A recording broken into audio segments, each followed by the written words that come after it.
Hello guys, ito na naman po tayo, magluluto tayo dito tayo sa kusina. Welcome on my channel guys.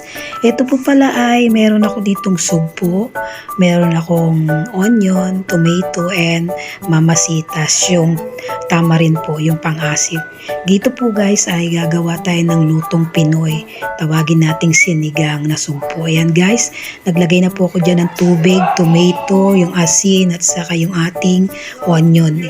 Bali guys, yan po ay ipakukulo ko lang muna guys. Isasalang ko sa apoy at pakukulin lang natin ng sakto sa kulo. Kailangan yung malagas yung kamatis o lutong-lutong kamatis at ating yung sibuyas. Ayan, hintayin lang natin guys. Yan, pakukuluin ko. Ito din po yung sugpo guys at yung ating pampaasim.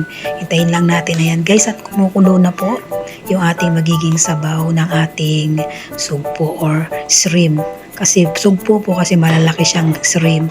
Diyan guys ay nilagyan ko din dyan ng cubes para malasa na. Yan, like na rin po guys sa ating video. Comment nyo na rin po. And then iwan na rin po kayo na isang subscribe. Yan po ang ating Filipino food. Sugpo, sinigang. Diba? Ang sarap. Wow, sugpo. Kain tayo guys. Ayan po ang Filipino food na niluto ko. Namiss nyo rin ba? Kain tayo guys.